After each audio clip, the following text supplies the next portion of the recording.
Manikchak block প্রশাসনের তরফে বন্যা দুর্গত মানুষদের কাছে ত্রাণ সামগ্রী তুলে দিলেন রাজ্যের মন্ত্রী সাবিনা ইয়াসমিন। প্রশাসনের ব্যবস্থাপনার মধ্য দিয়ে নারায়ণপুর চর এলাকার কয়েকশো বন্যা দুর্গত পরিবারের হাতে ত্রাণ সামগ্রী তুলে দেওয়া হয়। উপস্থিত ছিলেন রাজ্য সরকারের সেচ প্রতিমন্ত্রী সাবিনা ইয়াসমিন। এছাড়াও ছিলেন মানিকচক ব্লক বিডিও অনুপ চক্রবর্তী, জেলা পরিষদের কর্মাধ্যক্ষ কবিতা মণ্ডল, পঞ্চায়েত সমিতির সভাপতি পিঙ্কি মণ্ডল ছাড়াও বিভিন্ন স্তরের জনপ্রতিনিধিরা। বন্যা দুর্গত এই সমস্ত পরিবারগুলির হাতে ত্রাণ সামগ্রী তুলে দেওয়ার পাশাপাশি প্রশাসন যে তাদের পাশে রয়েছে সব রকমভাবে বার্তা রাখেন মন্ত্রী।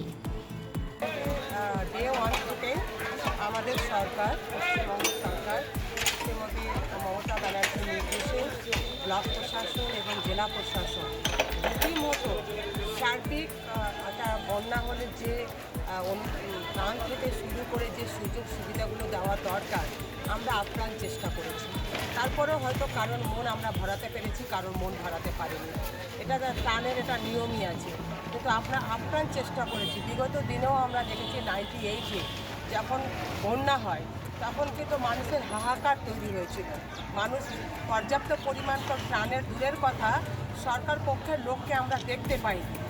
এখন প্রত্যেকটা গ্রাম পঞ্চায়েতের মেম্বার সহ পঞ্চায়েত সমিতি, জেলা পরিষদ, এমএলএ, এমপি আমাদের দলে এবং আমাদের যারা ব্লক প্রশাসনে রয়েছে, আর জেলা প্রশাসনে রয়েছে, এমনকি পুলিশ প্রশাসন, আইসি সহ পুরো স্টাফ, তাদের সহযোগিতা ছাড়া আমাদের ত্রাণ আমরা গ্রামে গঞ্জে পৌঁছাতে পারতাম না। তো একদিকে যেমন প্রশাসনিক লেভেল থেকে ত্রাণ বিতরণ হচ্ছে, অন্যদিকে দিদি চাইছেন যে আমরা আমাদের লেভেল থেকে দলীয়গতভাবেও যার যা সামর্থ্য যেন আমরা জলমগ্ন বা বন্যার্থ মানুষের পাশে দাঁড়াই। তো আজকে তাই আমি নিজস্ব উদ্যোগে রতুয়াতে দিয়ে এসেছি এবং এখানেও আমি মানিকচকেও দিলাম।